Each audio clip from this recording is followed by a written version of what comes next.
प्रधानमंत्री नरेंद्र मोदी ने एक चीज कही थी, I don't know if you remember, हमारा सिद्धांत है हम मारेंगे घर में घुस के। जी। मैं बहुत दूर पीछे बैठ के सुन रहा था, उनकी आंखों से अंगारे निकल रहे थे। हमारा सिद्धांत ये कब से हुआ भाई? मैं तो जब स्कूल में था मुझे बताया कोई यहां तमाचा मारेगा तो आप बोलो जी यहां भी तमाचा मार लो, कोई पेट पे लात मारेगा बोलो जी पीठ पे भी लात मार लो। मेरा तो ये सिद्धांत हो 5 साल तक मुझे समझ नहीं आएगा। और इस साल 25 फरवरी को मेरी पत्नी और मैं महाकुंभ में गए, तो जहां हम ठहरे थे एक वहां बहुत ही ज्ञानी ध्यानी पुरुष एक महात्मा थे। मैंने उनसे पूछा, मैंने कहा सर मैं ये काम करता हूं, भारत का राजदूत हूं, विशेष सलाहकार हूं, इसका मतलब क्या है? कब से हम ये हमारा सिद्धांत? रामायण पढ़ी है? मैंने कहा महाराज बिल्कुल पढ़ी है। तो कहते वो जंग क्यों होता है उसमें? मैंने कहा जंग इसलिए होता है कि एक राजा दूसरे राजा की पत्नी का अपहरण करता है। मैंने फिर क्या हुआ? तो मैंने कहा जो पीड़ित राजा है वो अपने chief spy master Ajit Doval के ग्रैंडफादर को बोलता है ढूंढ के ला।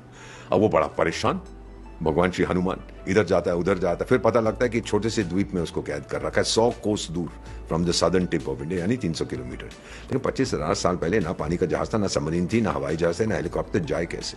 जामवंत आता है भालू, जिसको मैं अपनी छाती पे पहनता हूं, कहता है हनुमान अपनी ताकत याद कर, अपना जनून याद कर, अपने आप पे भरोसा कर, आत्मविश्वास कहां है तेरा? फिर भगवान हनुमान एक छलांग लगा के वहां पहुंच जाते और वापस आने से पहले महल को आग लगाते। तब महात्मा जी ने मुझे बोला 25,000 साल पहले हमने घर में घुस के मारा था। तब मुझे समझ आया कि पीएम साहब क्या कह रहे हैं। You understand? मुझे नहीं समझ आता था ये कब से हमारा, अब मैं समझ गया हूं कि ये हमारा सिद्धांत है। और अभी जो हमने किया था ऑपरेशन सिंदूर में, वो भी घर में घुस के मारा था, वो आतंकियों के जो गढ़ थे, डिस्ट्रॉय कर दिया उनको।